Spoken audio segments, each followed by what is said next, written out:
but you've trailed it for a few weeks. We're now entering the period of the two players who I think will define the decade in football. But I think that I don't think I'm being controversial to say that we're probably now entering the period where you've got two who go up into that kind of Maradona, Pele category as people that will be forever argued about as potentially being the best of all time. But this is now, we're entering the era of social media, superstar footballers, and the Champions League, of course, is the leading light in.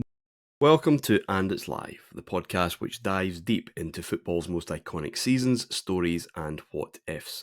If you love football, history, tactics and nostalgia, make sure to subscribe, hit the bell and drop us a like on YouTube so you don't miss an episode.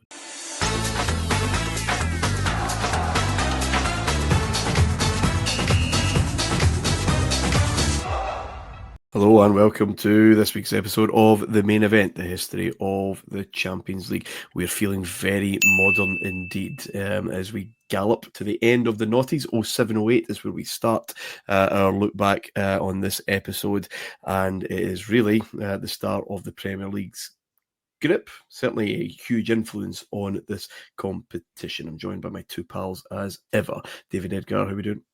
I'm good, thank you, Martin. Yes, interesting. Now we're getting into a stage where the Champions League that is becoming, I think, more familiar to what we've recognised over the last few seasons. There's a lot of names that have just been finishing up recently, but you've trailed it for a few weeks. We're now entering the period of the two players who I think will define the decade in football. Throughout this, we've come across a number of wonderful players, players that we've loved, players who are all-time legends. But I think that I don't think I'm being controversial to say that we're probably now entering the period where you've got two who go up into that kind of Maradona, Pele category as people that will be forever argued about as potentially being the best of all time. I'm not sure we've had that, other than maybe some people putting a kind of sentimental case for Zidane that I don't think really holds up. But this is now, we're entering the era of social media, superstar footballers, and the Champions League, of course, is the leading light in that. Yeah, no, we've talked about it for a long time, haven't we?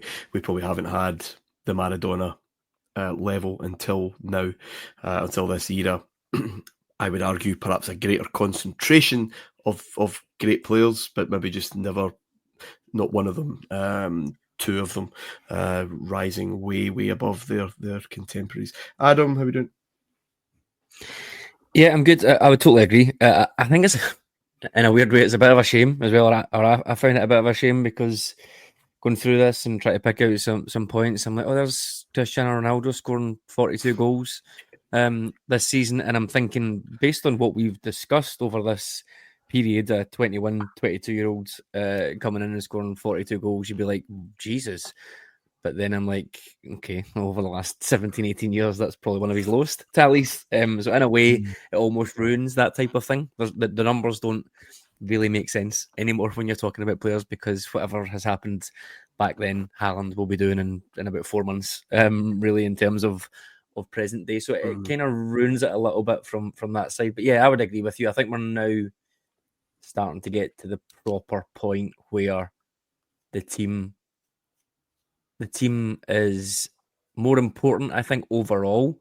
But you've then got these two behemoths coming in that just put the cherry on the top for their clubs over the next 10 years. So yeah, I think it's going to be a challenge to make sure we give others a bit of space over the next 10 years. It could just turn into Messi versus Ronaldo, but we'll try our best. I actually think, though, that there's I'd go the opposite way and think that I sometimes feel I have an issue in assigning both of them enough credit because they made the extraordinary routine. And I think that sometimes when describing, you're right, that the seasons where the numbers are just, Roy Race would have been proud to have achieved them from Melchester in his palm. And I think sometimes it's Messi, it's Ronaldo. They're almost otherworldly in what they achieve. And the consistency with which they do it, we simply haven't seen people posting these type of numbers, doing what they were doing for their sides so consistently week in, week out. They did genuinely raised the bar. And I think at times you almost, in a way that you do with a great team as well, we go, well, that's what they do. It just becomes routine. And I think sometimes I need to take a step back and go, no, hang on. It was extraordinary. It is extraordinary. And they should be fated for that.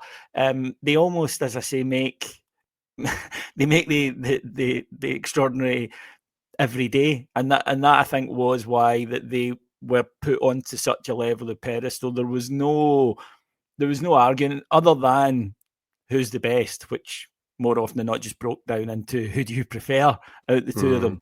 But there was zero doubt at all that they should be in that conversation, that exalted conversation, and that no one else could come close. We'll talk about them plenty over the next few months. Okay, let's get kicking then. In terms of qualifiers or big absentees, Ajax, Adam, probably the only name that kind of stands out as, you didn't make it. Quite a lot of big sides had to go through qualification. It's becoming kind of tougher. Both Scottish sides, for example, Liverpool down there, just come off a final. So the hard yards still had to be put in a little bit, but Ajax only casualty. Yeah, and I think that's probably where they are. I think at this point, without being too blunt about it, they have the makings of a decent team. In there, you've got guys like Wesley Sneijder and Jap Stammers went back. Edgar Davids is back for a bit. Heitinga, those type of guys. So there's a real mix of new and old in there, but they're not in the best of moments. I think it's safe to say at this point. So it is always a surprise when you've got someone like that. But I feel like, as we've said with Ajax, those 2 years have made it almost supernatural, but really they're nowhere near since then, up until whatever it was, 2019. Not even close. Not even a couple of great years. We've spoken about teams like Werder Bremen. We're going to shine a light on a couple of others that maybe spring to mind. Even some of the Greek teams who are consistently getting through and getting quite far. Without going back and checking every single year, I don't remember us really waxing lyrical about an Ajax team more than once outside of that time. I think it just shows the cycles they go through are incredible. It's boom or bust, and it seems to last. The boom lasts for about 18 months to 2 years, and then the bust seems to be the best part of the rest of the decade. It's really fascinating how that happens for them. Last season's finalists then, David, a wee bit like Arsenal the season before, beaten finalists. Really sluggish to start. A 1-1 draw in Porto. Listen, no drama there, I don't think, on the match day one. Defeat at home to a Valbuena goal against Marseille, Anfield. And then a defeat in Turkey to Besiktas. And 1 point out of 9, and they've done this before, of course, on the way to Istanbul. 8-0 against Besiktas in that kind of return game in the middle grouping. So many fell in their boots. Crouch, Yusuf Benayoun, I think. Yusuf Benayoun, yes. Yeah. Thought it was he. Thought it was he. Battered Porto 4-1 at home, battered Marseille 4-0, just for their cheek, I think. What a remarkable bit of schizophrenia here. I mean, you divide it at the halfway point. It's actually quite remarkable. You're right. The opening game, 1-1 away in Portugal, that's fine. You take that. And, okay, next up, you do have Marseille at home. It's a difficult game, but you would expect Liverpool to beat it. They never really get going at all in this match. And Valbuena getting the late winner for Marseille. I think that it was just a night where the parts didn't clank into gear. Again, it's not disastrous, but I suppose Turkey's not really the place you want to go. The Besiktas fans are going crazy, and this is an enormous match to them. Besiktas clearly not really on the level of Galatasaray or Fenerbahce, particularly at this point. And they get, for them, I'm sure, one of the most famous victories in their history. And they're 2-0 up. It's Liverpool got a late goal. Then this destruction. So, what career Yossi Benayoun, Arsenal, Chelsea, Liverpool, it was big clubs he was at, but never really cements a first team spot there. And a rarely spotted Marcus Babel double, not something you would see all that often. And from then on, they just go crazy, smash Porto at home. Torres, who's coming to the party, and for me, I think Torres Liverpool is the hypothesis of it. I think this is the Torres I like to remember. And he was brilliant at Atletico. He wasn't as bad at Chelsea as people might remember, but this to me was him in his absolute peak, where he was virtually unplayable at times. And then they go to Marseille and with revenge in their sight, and they batter them. And this is different. Liverpool's success in the Champions League hasn't been achieved by being free scoring, really, over the last few years. They would have nights, but not a consistent run like this. Not 16 goals in 3 matches. That's not what you thought of this Liverpool side. But under Torres, he had provided them with another option. They were, I thought, a far better side to watch when he arrived. And, when they were on the floor, they were very, very difficult to stop. But, yeah, you're right. This is such a strange group. It's almost perfectly bisected by those 2 matches, right down the middle. The first half, they looked like they could genuinely be struggling to get out of the group. By the end of it, you're thinking, they could be got the final again. Porto won the group, Adam. We'll talk about a kind of drab, disappointing exit next week. But where are they at this minute in time? Who's kicking about? I mean, Bruno Alves still kicking a ball. Jose Bosingwa, Raul Morelos there at that point before Chelsea-ish. Yeah. Postiga, Quaresma. He is. Yep. Always good for a goal. Quaresma's there. Yeah, Quaresma's there. I think this is him coming back. He's been back for a while. Actually, this is just before he goes to Inter. I think this is his last season at Porto before he goes back there. This kind of next wave of Portuguese players, if you like, coming through. And they're doing okay. Lisandro Lopez is the star for them. He has a really, really good season for them here. I think they probably, for my money, would be disappointed to go out when they do, but I think we'll come on to that. So they're doing fine. The manager is Manuel Ferreira at this point, who had certainly been about. I think that's the case in Portugal. They're not shy, not as shy as Italy, maybe, and or not as brave as Italy in terms of sacking managers, but they do move about a hell of a lot in Portugal. I think this was his. I think he was here for 4 years, I'm sure, and that's by far the longest he'd been anywhere else. So there is a bit of a nomadic existence for him. But yeah, they're doing okay. Not quite where they were, obviously a few years before, but then who would be decent enough. If you like, but Liverpool really interests me this year. I think we spoke about this just off air because I don't know.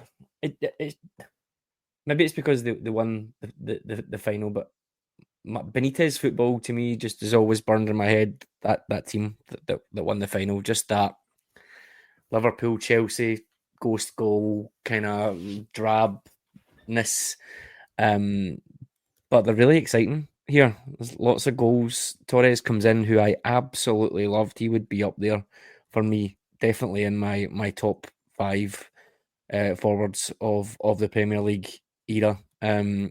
Liverpool for sure. And that combination, as we mentioned, in midfield with Mascherano, with Gerrard, Lucas Leiva coming in as well, Xavi Alonso. They're just building something that, when I've watched these games back, it feels very unlike what I had in my head for Rafa Benitez, to be honest. At this point, they do become really exciting. As you mentioned, there's a fair whack of goals in the second half of this group stage, and they'll go on and score a lot of goals. So, yeah, the two of them, I think, are deserved to go through here. I don't think there's absolutely any doubt about that. As we mentioned, Besiktas are not on a level maybe some of the other Portuguese, Turkish teams at this point.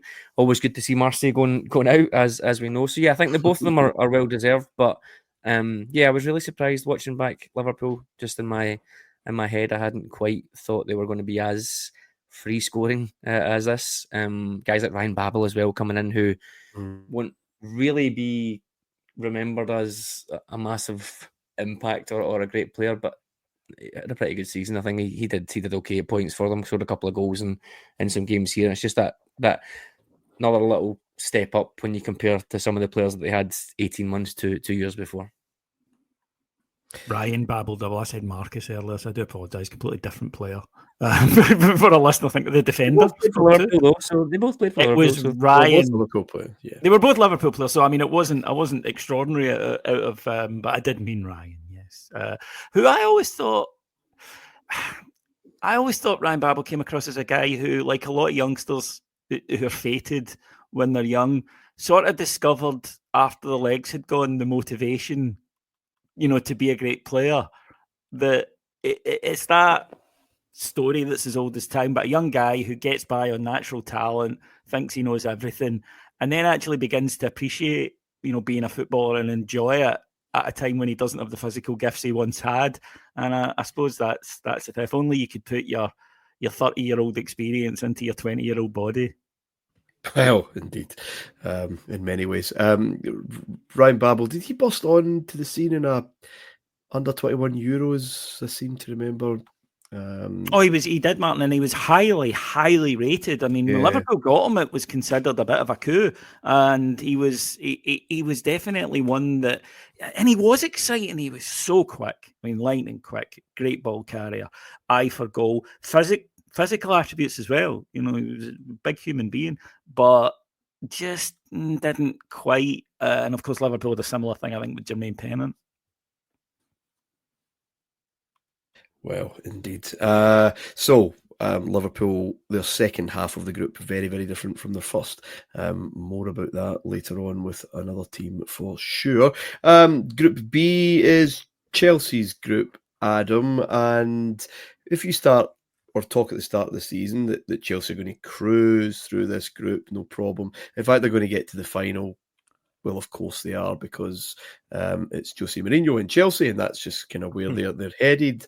But you wouldn't really be looking at the tea leaves, shall we say, or looking under the bonnet of what was happening there. Not a happy season, not a happy home life. Florian Malouda, the only big name that summer. Steve Sidwell, the other for free from Reading. Not quite the blockbuster summer that you're starting to expect with this Abramovich regime. And Chelsea's first game at home to Rosenborg, a 1-1 draw. They are starting to struggle in the league. They've drawn at Anfield, I think, 1-1 again. No huge disgrace, even though the record at Anfield's pretty good. Had lost at Villa, and then had drawn, I think, at home to Blackburn before that Rosenborg game. And that, incredibly, was it, Adam? Yes, it was. And I think we sort of trailed it, didn't we, last week or the week before, I guess the tensions between Abramovich, who I think had ditched Ranieri in quite maybe not, trying to think of the right word here. He maybe didn't deserve to be sacked or anything, but he sort of, it was quite callous, I guess, in terms of, this is the guy I want who's going to take me to the next level. But it seems like very quickly after that, Abramovich went, right, okay, that whole thing of what have you done for me lately with Jose Mourinho, the best manager in Europe at this point, therefore the world. But it was, okay, well, where's my Champions League? What's going on? Why don't I have, not only why don't I have my Champions League, but why are you not playing the football you used to? This brand of football that you come in with. And there's a part of me that thinks even that probably wasn't good enough for Abramovich. He, from what I have read and from what I understand, he very much wanted his teams to play total football. That was what he wanted. The Barcelona team that is very much coming up, he probably wouldn't have quite foretold that at the point, but certainly in the season there and the start of this season, they weren't playing the football that they had played in the first couple of years, and I'm not even sure that would have been good enough if they never won the Champions League. So yeah, all these tensions going on, Avram Grant appearing, and then being given the gig. Quite ironic that the game after he was sacked, certainly the last the certainly the last European game he played, the one each draw with Rosenborg, Shevchenko was a scorer who was a bit of a lightning rod in this whole debate. Mourinho didn't want him, didn't see the point in bringing him in. He was Abramovich's friend, a kind of trophy, if you like, collecting one of the best Soviet players and bringing them in the hope that they would get him the Champions League trophy. So yeah, all a bit of a mess. Avram Grant coming in. To be fair to Avram Grant, they kept up that home record that Mourinho had instilled. I don't think they lost a game in the Premier League or maybe even in Europe this year at home. So he did keep that up, and there was an element of us now starting to see this Chelsea caretaker and almost the team, without being harsh, the team sort of managing themselves, or at least going away to manage themselves with some of those senior players in the dressing room. But yeah, end of a very short era, but an era nonetheless with Jose Mourinho at Chelsea. But as we'll find out, he appears again on this show very, very quickly. Oh, good. Davey, how true do you think that was that? The notion that Czech, Terry, Lampard, Drogba, that spine that was in place very, very quickly in the Jose era, basically just ran that dressing room, not just this season with effectively a caretaker, but over the next few years, even with Ancelotti and Ancelotti, Ray Wilkins, cajolers, right? They're very amiable guys and just quite happy if the players are happy, and that probably suited them, especially at the start. And guys would come and go. Scolari, Di Matteo, obviously we will come to very much on this show. Vies Bosch, it does.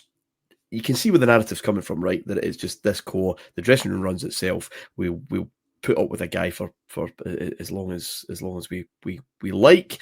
But if we want to change a face, then we'll make that happen. But we'll take care of the football. Don't worry about it, and we'll still pick up trophies. I think it's pretty hard to argue against, isn't it? With the evidence that we had. I mean, they've all come out since and basically said, yeah, we weren't having Villas-Boas, so they didn't. We weren't having Scolari, so they didn't. I think that this isn't unusual in European football, where the owner and the players, the senior players, the star players, have this direct relationship where they speak to each other. I don't think it's particularly unusual at a Real Madrid, say, or at a successful period Juventus. I don't think, or Bayern Munich. I don't think it's anything new there. It was new in Britain. And I think that in this period, this Chelsea midfield, this Chelsea spine, if you like, of players, they were very confident in their own ability. They'd won things. They knew they were good. They knew their value to the football club. They had the ear of the chair. Now, not that I think that meant that they could force him into a decision he didn't want to take. I don't mean that. But I think he did respect them, and it was a change slightly in that football is these are the assets, to businessmen. Managers, not so much. Mourinho's issue was he was going by the traditional football rules, which is I'm incredibly successful and the fans love me. If he'd read up on Brian Clough at Derby, he would know that can only carry you so far. There was the power struggle. I believe it was Michael Emenalo and Avram Grant in the background at Chelsea, and Mourinho felt that he'd achieved enough that he should have total control over everything to do with football. That was never going to happen at a club that was owned by someone like Roman Abramovich, and that is something that happens abroad but hadn't really happened here. To Abramovich, you are a hired hand, and you might be very good at your job, but you'll get someone else. And what I think that we saw with I have never seen a football manager give off a stepdad vibe more than Avram Grant this season, where you could tell he was taking them to McDonald's and telling them calling them champ, but you're not my real dad was almost etched on their faces. And I think that you could see that in the side. You're right then to highlight people who were successful when they went in there. Hiddink, Ancelotti, people who were used to managing that type of dressing room, those superstar players, where you have the senior players and it is more about cajoling them, slight tweaks, tactical, rather than the iron grip, I am the man in charge of everything, you'll run through brick walls. You can't treat players at that level, I think, like that, like children, because they're too big to do it. Now, we can all maybe hark back to a time where that wasn't the case and feel that football has got worse. But the reality is that is how it has evolved, and you need to treat those players in a certain way to get the best out of them. And therefore, in terms of how true is this idea, I can only really look at the evidence that we have, Martin, what's been said by the players, what's been said by some of those coaches who have left and said that they felt undermined and that the players didn't buy into them. Maybe it's true, to a degree at any club. If the players aren't having a manager, then they're going. But that particular group of players, with the strength of character that they had, the achievements that they had, the status that they had at the club, the relationship that they had with the owner, it was probably more telling than most. Put it this way, I don't think Avram Grant managed that team through his own guile and tactical ability to a European Champions League final. I don't think he was capable of doing that, as his subsequent career went on to show. I think that this is a side that had some extraordinary leadership characteristics in it. And it had obviously, had been very well coached by Mourinho up to that point. But I just look at the subsequent managers who succeeded. They were the ones who could operate in that type of environment. And there literally is not a better manager of superstar players, I think, than Carlo Ancelotti. I think he's the ultimate, because he knows you do not treat them like they're 21, 22. You treat them like they are established. The famous story about David Moyes showing Rio Ferdinand clips of Phil Jagielka and wondering why he's not getting buy-in. That's the level of that's a faux pas that would never be committed by these guys at the top level. But Adam's right, the Shevchenko thing, it unbalanced the side. Did Chelsea need him? No. Did the owner want him? Yes. And I remember the sacking being announced, and this was, as a football fan, my JFK moment. I remember it coming up on Sky Sports News, and what? And in the UK, that was stunning. But it happens abroad. It had happened abroad. Serie A fans here from the 80s and 90s, you're a hired hand to the people who are in the club. We were just not quite used to that superstar in his own way owner who's like, no, this is my ball. I will do what I like. And he would go on and prove it time after. When he hired Benitez, for example, with every Chelsea fan preparing an effigy to burn, it was his club. He would do what he wanted. And Mourinho, in the way that Ferguson, when he fell out with the Coolmore Mafia, I think Mourinho falls into this here, which is, I am extraordinarily powerful in my own world, and not realising that the person you're now going up against is extraordinarily powerful in the real world, and you can't win that. Mourinho at this time, when he goes on holiday, he walks down from the beach into the water, must be wondering why he's underwater and why he's not just walking all the way to stop somewhere else at this point. And Avram Grant is a fascinating character. He's just such a Machiavellian kind of string puller in the back there, I'm fairly sure.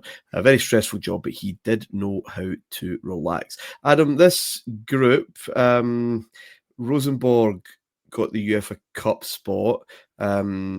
The best football club to ever hear in a Champions League draw. Schalke 04 managed to go through with Chelsea. More of them probably next week.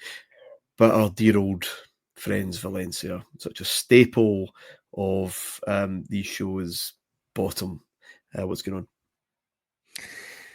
Yeah, what is going on indeed? Schalke, we will come on to a little bit of praise here. This is Manuel Neuer's debut, I think, in the Champions League. He's 2021, a bit of a howler in the Stamford Bridge games. The ball goes through him twice, I think, for me, but he does actually come on to a really good tournament for them. But yeah, Valencia, I always think it is a bit of a shame when you start to talk about a team that you've listened or you've spoke about for a while and how good they were, and as time just goes on. But yeah, not a great season for them at all. I think finished 10th in the league. I think this was Koeman was in here for not the full season. I think they actually had 3 managers potentially this year. They do still have some of those players that we know, Canizares and Gulo, Albelda. I think Koeman fell out with most of them, which probably says it all. So yeah, a bit of a shame. A couple of guys that we'll probably hear a bit more about as we go through. David Villa was mentioned, Morientes there. He was David Villa's last season, right? Because he had a great Euros and then went off, did he? He went on to my old league. No, he went after the World Cup. Lads, World Cup 2010. Yeah. Lads, I've got a question for you both. Is there a bigger club in Europe that has achieved less than Schalke? Because Schalke play to 90,000 people. They are massive, right? They are hugely supported in Germany, an enormous football club. They had Gazprom pumping in money. And you know, most teams, even if they don't do particularly brilliantly in Europe, they're still competing in the Champions League. General trophy hall. Not the Arsenal bracket. Not the Arsenal bracket. England's third Arsenal club. have achieved big things in their own domestic league. Schalke are just maybe Newcastle, maybe. I don't know, but Schalke are an enormous football club who have such an empty trophy room. And I know that there'll be some wags out there saying Tottenham, but Tottenham have got things. You know, Tottenham have done things. Tottenham have regularly been in the Champions League and been in the last stages of it, even a final. Schalke just appeared to do very little. And of course, now they hit financial bother and they ended up going down. And we all know the problems that they've had. But even in the glory tent, this was a side big enough to sign Raul. And yet, yeah, definitely. You know, their appearance on this show feels novel. That's a good show. I completely agree. I think you look, like you said, you look at them now. They're in Bundesliga 2. Still be getting they'll be getting easy over 60,000.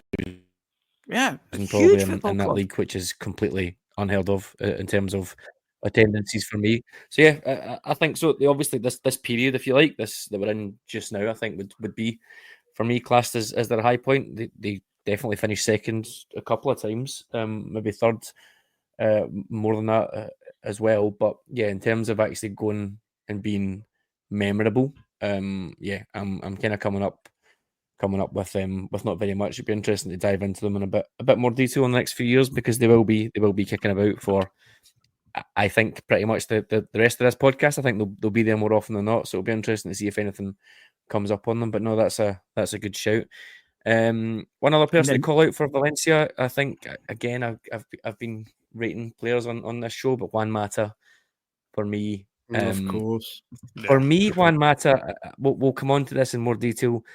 It is one of the careers that I am the most disappointed in, and it sounds a bit bizarre. He won a lot, Adam. I mean, he won everything.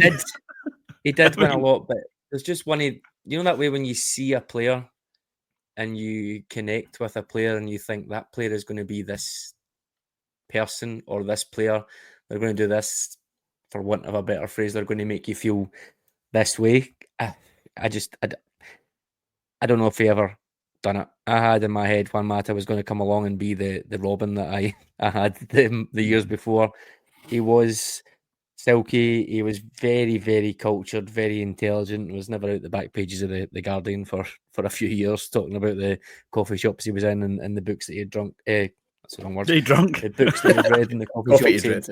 Coffee read in the books he drunk. But, again, it's one of those ones. It'd be interesting to see if my memory changes. But he did win a lot. That Chelsea team he was in when it was him, Hazard, and Oscar.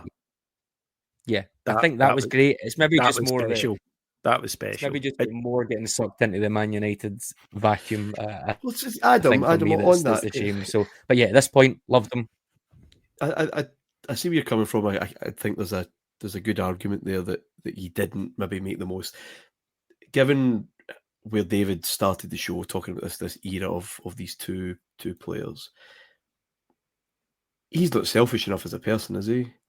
He's not arrogant enough as a person. He's not demanding enough as a person. How dare you? If you're not going to play me here, let me fuck off somewhere. Give me a transfer. I need to be here. I need to be playing in this position, or I'm off. He's very, very helpful. He just looks like an absolute team player. and probably And it's not sees even a bigger picture than football, and he just cannot be that person. Yeah, and you'd never describe him as lazy or a money grabber or anything like that. It's a pure personality thing. Just doesn't have that bastardry in him that others do that maybe have less talent, and it takes them further. I'm sure that's a story as old as time, never, not even just related to football. You look at again, but again, you look at what different situations could have done for different players. Because for me, I would have had him as significantly better than David Silva for this period of time and a bit onwards. But David Silva goes to Man City, and significantly. I think so. At this point, yeah, maybe. definitely. Okay. For me, in okay, terms of okay. in my head, thinking where are these players going to go? David Silva, fantastic player, unbelievable player for Man City, but finds himself in a situation at Man City where it's maximising his potential, whereas Juan Mata goes to Man United and those defects that you mentioned there, Martin, doesn't quite work out. So yeah, I would definitely have rated him higher. Yeah. On that, a friend of mine once said to me, and it was round about the Chelsea period, but just as that was breaking up, because it didn't last long, that kind of trio. He said, and it was Hazard who then kind of stepped in, remember, and became the main man at Chelsea, and they let Mata go. And he said, one day a team's going to build around Juan Mata and it's going to be glorious. And it never happened. Nobody did. It's never happened. I think that's it. That was it. Maybe if he'd gone to a smaller club, certainly a less chaotic club, who valued him more as oh my God, we're going to make you the centerpiece of our world, then maybe. But maybe Martin's right. Maybe personality, that he wasn't somebody that went in and slammed the boots on the table and said, I'm the best player at this club and everything should be going through me, because he certainly was good enough. But we'll come to a team with a triumvirate of their own soon enough, and you could argue that one part of that Manchester United threesome sublimated himself over the course of his career, played in positions that probably didn't suit him, because ultimately he's a team player and could have had a more decorated career. He didn't do too badly, but we'll come to that in a minute. Very conscious, gents. We are nearly 40 minutes. We've got 2 groups, so we'll whiz through some of these. Group C, Real Madrid won the group. That'll be of no surprise to anybody. Lazio bottom, probably telling a story of where Italian football's newly found status is. Werder Bremen, UEFA Cup. But Adam, another shout out to our Greek friends from Olympiacos. Not only second, but second joint on points with Real Madrid. They just keep coming back. And again, as fans of Scottish football, of Scottish team, this is a bit of an embarrassment, actually, just how Greek football continues to perform. Yeah, and they don't quite have they definitely don't have the reputation that they maybe do now, where it's a kind of payday for older players who want a bit of the all round weather, fervent fans, but maybe a little bit of a easier life. I don't think it is quite that at this stage. They've got Darko Kovacevic at this point, who Sheffield Wednesday legend. He's been everywhere on this show, by the way. He has. Obviously, Real Sociedad is the one that he's better known for. Not those 3 goals at Sheffield Wednesday. I think he's got many more than that. But he's there at this point, and I think that's obviously as a Rangers fan, there's so many of those players I think we missed out on. Like, in terms of, we got a lot of players at the end of their career, but we got a lot of players that were at the end of their career and absolutely done. We had a few coming in that gave us a good couple of years, but I think we certainly missed out on some for reasons that we won't go into. And I think he was probably one of them. I would have liked to have seen him pitch up, particularly at this time. I think that could have been quite interesting. But anyway, I digress. Yeah, Olympiacos, I think, do really, really well here. Obviously, like you said, I was going to say it's a bit disappointing for Lazio, but we know where Italian teams are starting to go at this point, and it's maybe not quite a surprise, even though they've got their own problems here. That they're not shy of scoring goals. I don't think, but yeah, it's sort of dripping down the way. So yeah, I think Olympiacos doing really, really well here. They don't quite have the same feel about them as maybe some of the teams did a few years back that potentially we can go and see this repeating again and again. But no, I did quite like them. This group was maybe one that was maybe just a little bit too even, and it probably played to their advantage. But yeah, I think they are continuing this theme that we've discussed. Yeah. And Group D, Milan, last year's winners, the holders, cruising through in 13 points. Shakhtar Donetsk at the bottom on 6. Benfica just about scraping into the UEFA Cup. And Celtic, for the second year in a row, making the knockouts. Davey, very kind of standard Celtic playbook, really. Win all the home games, not a single bobbing away from home, couple of last-minute winners, right enough, against Milan and Shakhtar. And, of course, Dida assaulted on the pitch and all of that. Yeah, we can't really be neutral here. We're Rangers supporters. But, fair play to them. Yes, a couple of last-minute goals, but that's a belief that they have that they're going to get those. And, a belief at home they're going to get them. A belief at home they're going to get them. Not. No, absolutely not away. I mean, Celtic at this stage would be as well not travelling to the away matches because they're not going to pick anything up. And it's almost embossed in them. But the opposite is true at home. They really believe they can take anybody on. And, of course, that belief is fueling them to do it. And the more they do it, the more they can believe it. It's a virtuous cycle, but then it's a vicious cycle away because they keep losing and losing tamely in the away matches. They go down to Shakhtar with barely a whisper. It's a late goal in Portugal that does them. I think, though, that it is a good base. If you can win your home matches, then 9 points is going to put you in with a really good chance most years in this. Milan, just again, they're comfortable without being spectacular through this group. I think Benfica are the disappointments. And I think Benfica, when you looked at the squad that they had, were a side that you thought might be capable of a little bit more than they actually put in. But but by the end of it, as you say, they're kind of scrabbling about for Celtic can afford to lose their last match in Milan to go through in second place, and it's almost again that this perfect symmetry of win all your home matches, lose all your away matches.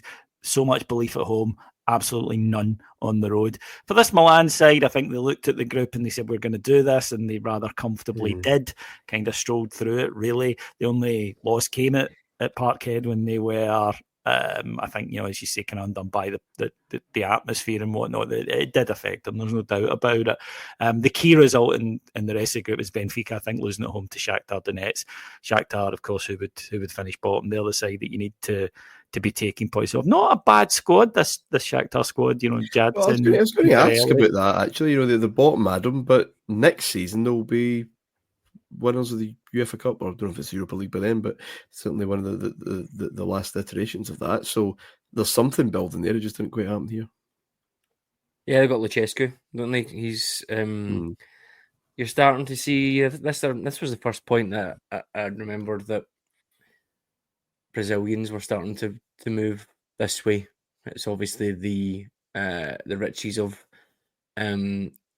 Russia or Ukraine at this point. That the Soviet Union is gone, and they're sort of starting to really ramp things up. And you see Jadson was always the one that I first remembered going over there. But they do have a few. Dario Serna back there as well. Razvan Rat. I can't pronounce his name, but the centre half that would go to Barcelona had a very, very good season this year. Went to Barcelona under Guardiola and had a very, very bad season. Dimitri Kragensky, I think it is. I'm not sure we'll have anyone that will pick me up on that one, but please do, because it was horrendous. And Lucarelli, Cristiano Lucarelli, was there as well. So yeah, they've got this kind of random collection of South Americans and some Eastern Europeans that you would expect, a couple of Italians, but they do good. I think that Marcello Cescu is someone that we'll pick up in later shows. He very, very experienced manager. and he does really, really well for them. Okay, so that's us halfway through. I think we'll make an executive decision to call it a day there. We'll pick up the other half of the group stages next week. So you're lucky listeners, you're getting a 4-episode series on 0708. It may well turn into the norm until we finish in 2014. Who knows? But that'll do us for this week. Thank you, Adam. Thank you. Yeah, I think you're right. Much in the same way that when we bumped it up to 3 with the second group stage. There's so much more to talk about now. There's so much more tactics, the transfers, players are moving about a lot more, managers are moving about a lot more. It probably makes sense. We don't want to curtail things and cut off points halfway through. So if you're here with us for a saga and you want to hear more, then I think you're probably in luck. But thank you. Thanks, Davey. Yeah, I just like talking. Yeah. No. Yeah. So many format changes of the Champions League, and we've been across them all. No one yet has suggested just finishing a group stage at the halfway point. Sadly, more of that next week. Until then, bye for now. If you enjoyed the show and want to help us grow, please remember to hit that like button and subscribe to the channel. On YouTube, search for And It's Live Podcast. We've got new deep dives, drafts, and breakdowns dropping every other day.